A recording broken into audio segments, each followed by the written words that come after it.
স্মৃতি আপু কোথায়? আপনাদের স্মৃতি আপু মেবি ঢাকায়। কথা হয়নি আমার সাথে অনেকদিনই। শাওনের মৃত্যুর দিন কথা হয়েছিল, তো আমি ছাড়িয়ে দিয়েছিলাম আর কি, যে কেন ভিডিও করছে তাই। কারণ ওই সময় আমরা ওকে শাওনের ডেড বডিটা নিয়ে অ্যাম্বুলেন্সে করে রাস্তায় ছিলাম। ফ্রিজের মধ্যে ওর হচ্ছে ঘেমে যাচ্ছিল, ফ্রিজটা বারবার তো ঘেমে যাচ্ছিল, ফ্রিজের গ্লাস ওটা মুছে মুছে বারবার ফেস দেখছিলাম, কাছে বসেছিলাম সবাই।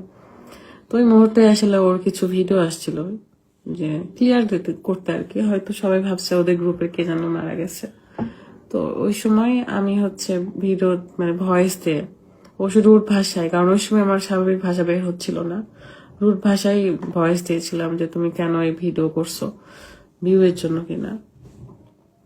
কিন্তু ও বুঝে নাই, ও বুঝেছে আমি তাকে হয়তো তার উপর রাগ করে, কিন্তু রাগ করে না। আমি ওকেও বলেছি, শিমুল ভাইয়াদেরকে বলেছি, ওই যে বাগমারা ব্লগ বাগমারা, ওদেরকেও ভয়েসে দিয়েছে যে আপনারা এই সময় ভিডিও করেন কেন, কি দরকার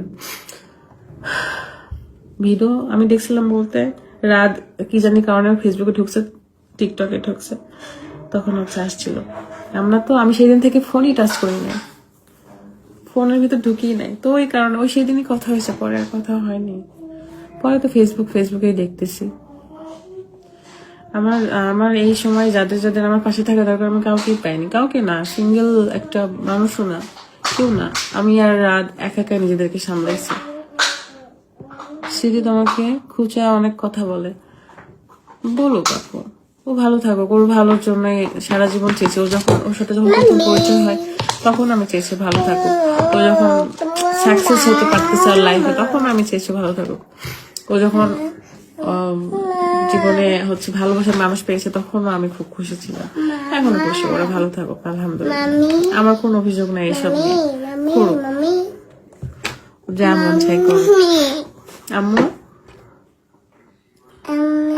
আমার গরম লাগছে, এই ড্রাগনটা খাবো? আপু আমি এমন কেন হয়েছেন? ড্রাগনটা খাবো? খাও বাবা, যাও। কি করে খাবো? খালামণি বলো কেটে দেবে না, যাও। আচ্ছা ছিলি একা একা? শাওনের পরিবারের পাশে থাকেন ইনশাল্লাহ আপু। আমি তো আজকেই আসলাম, 3 দিন ছিলাম মায়ের চাচির কাছে, আজকে আসলাম। মা গোটাতে খাই? গোটাই খাও, যাও না, তুমি আরো খাও। আর তো নাই। আচ্ছা যাও, এটা কেটে নাও, বাবার কাছে যাও। কি অনেক লাভ রিয়াক্ট আসছে, তার মানে বিটি সঠিক, সস্তা মানুষদের সাথে চললে এমনই হবে আল্লাহ সহ। কথাটা বুঝি নাই।